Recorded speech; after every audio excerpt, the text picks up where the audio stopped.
열심히 하세요.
그러면 지금부터 최고위원 중진 의원 연석회의를 시작하도록 하겠습니다.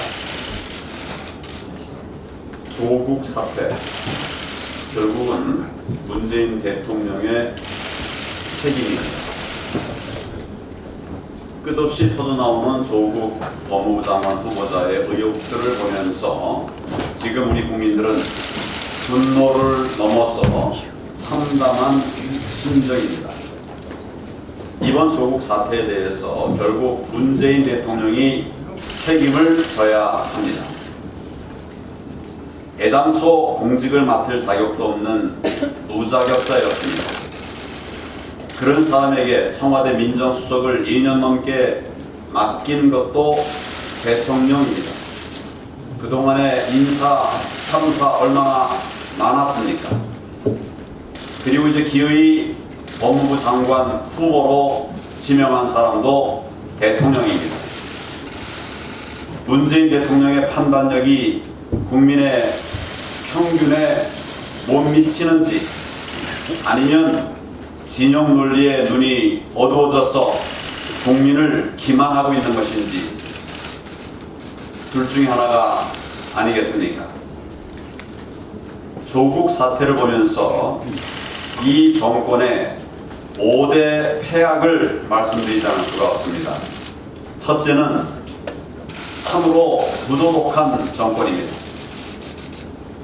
지금까지 드러난 조국 후보자의 의혹들을 살펴보면 애당초 청와대에도 들어갈 수 없는 사람이었습니다. 기본적인 도덕성조차 없는 사람으로 밝혀지고 있습니다. 50억이 넘는 재산 형성 과정부터 비상식적인 채무 회피를 교묘히 활용했습니다. 게다가 조국 후보자의 딸을 둘러싼 의혹들은 정말 평범한 학부모나 학생들을 허탈과 분노케 하고 있습니다. 외고 고대 부산대 의정안에 이르기까지 단 한 번도 시험을 치르지 않고 들어갔다고 합니다. 이것이 일반적인 상식으로 도대체 이해가 되는 일입니까? 이과도 아닌 문과 고등학생 2학년 학생이 단 2주 인턴, 그것으로 전문 학회지에 실린 의학 논문 1저자로 이름을 올렸습니다. 이게 도대체 특혜가 아니면 뭐겠습니까? 이 논문이 없었다면 고대 생명과학대에 들어갈 수 있었겠습니까? 부산대 의정원에 진학하는 게 과연 가능했겠습니까? 이외에도 부도덕한 사례들 정말 매일 넘쳐나고 있습니다. 결국 아버지 조국이 프리패스 타기해 주셨던 것 아니겠습니까? 둘째, 위선 정권입니다. 조국 후보자는 과거 장학금 지급 기준을 성적 중심에서 경제 상태 중심으로 옮겨야 한다고 주장했던 사람입니다.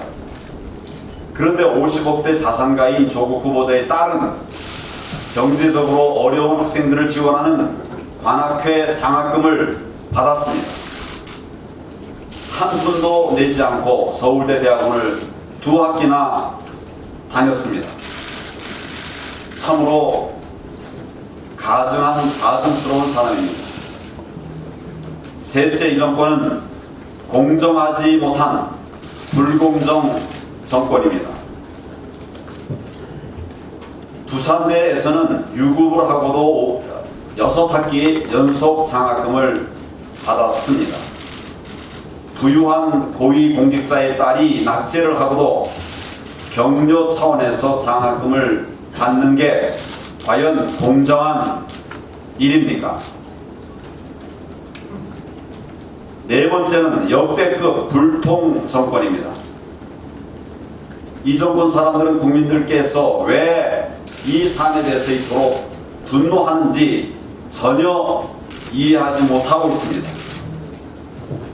지금 국민들은 입으로는 정의를 외치면서 뒤로는 불법과 편법으로 재산을 증식하고 자녀를 귀족으로 키운 조국 후보자의 이중성에 참을 수 없는 분노를 느끼고 있는 것입니다. 또한 이런 부도덕한 사람을 개혁의 상징이라도 되는 것처럼 청와대 수석에 앉히고 장관까지 시키려고 하는 문재인 대통령과 이 정권에 국민들 분노하고 있는 것입니다. 결국 이번 사태만 보더라도 5번째, 문재인 정권은 결국 나라 망칠 정권입니다. 대통령께 묻겠습니다. 조국 전 민정수석을 법무부 장관 후보자로 지명하기 전에 조국이 이런 사람이라는 사실을 알고 있었습니까? 다른 것은 몰라도 이것만은 답해 주시기를 바랍니다. 국민들이 정말 궁금해하고 계십니다. 문재인 대통령은 지금이라도 조국 후보자 철회하고 지명을 철회하고 국민 앞에 머리 숙여 사죄되어야 마땅합니다.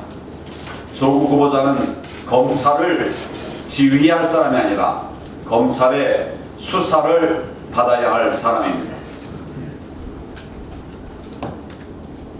국민 여러분, 분노하시는 국민들과 함께 하기 위해서 이번 주 말에 광화문 광장으로 나가겠습니다. 많이 참여해 주시기를 바랍니다.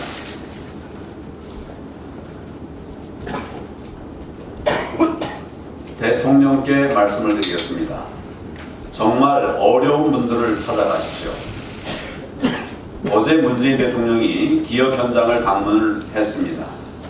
그나마 경제에 관심이라도 보이는 것은 다행스러운 일입니다. 정말 다행스러운 일입니다. 하지만 실질적인 어려움을 겪고 있는 현장이 아니라 생색내기 좋은 기업들만 찾았다는 점은 참으로 실망스러운 일입니다. 지금 대한민국의 경제가 무너져 가고 있습니다. 고통받는 기업들이 너무나 많습니다.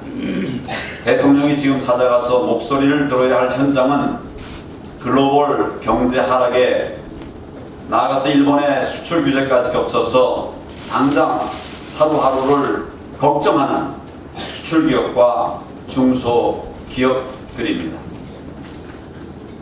불경기의 최저임금 급등까지 겹쳐서 직원을 내보내고 문을 닫고 있는 자영업자, 소상공인들부터 대통령께서 찾으셨어야 합니다. 근로시간 단축으로 생산성 추락을 걱정하고 첩첩의 규제 때문에 어려움을 겪고 있는 중소기업들의 목소리를 들으러 가셨어야 합니다. 일자리를 찾지 못해서 고통받는 청년들, 직장에서 쫓겨나서 암담한 지경에 놓인 가장들, 이분들을 만나서 무엇이 문제인지, 무엇이 어려움인지 직접 들어주셔야 합니다. 그런데 굳이 대통령이 안 가도 잘 돌아가는 기업 찾아가는 것, 지금 도대체 그게 무슨 의미가 있겠습니까? 그동안 제가 방문한 현장의 기업들은 하나같이 이대로는 도저히 기업을 유지할 수 없다고들 하십니다. 이 정권의 경제정책 전환을 간절히 호소들 하셨습니다. 자영업자와 소상공인들의 고통은 차마 말로 형용할 수 없이 힘든 상황입니다. 지금 우리 당은 이런 현장의 목소리를 수렴해서 경제 대전환을 위한 정책 대안들을 만들어가고 있습니다. 급하기 때문에 가급적 빨리 마무리하려고 합니다. 이달 중으로 마무리하기 위해서 노력하고 있습니다. 야당인 우리 당도 이렇게 어려운 현장부터 찾아서 그분들의 의견을 듣고 정책 대안을 마련하는 데 힘을 쏟고 있는데, 국정을 책임지고 있는 대통령이 보기 좋고 듣기 좋은 현장만 가서야 되겠습니까? 어려운 현장은 외면하고 또 그 목소리 듣지 않으면서 통계로 눈속임이나 하고 또 실패한 정책을 끝끝내 고집하니까 국민들의 고통만 늘어나고 있는 상황입니다. 문재인 대통령이 진정으로 경제를 걱정한다면 생색내기 기업 방문이 아니라 정말 어려운 현장을 찾아서 그분들의 목소리부터 들어야 합니다. 그리고 그런 현장의 목소리를 반영해서 잘못된 좌파 경제 정책을 지금이라도 즉각 바꾸고 대전환에 나서야 합니다. 대통령과 이 정권이 경제 정책 대전환에 나서서 경제 살리는 정책으로 바꾼다면 우리 당은 초당적인 협력을 아끼지 않을 것입니다. 다시 한번 문재인 대통령의 인식 변화와 정책 대전환을 강력하게 촉구합니다.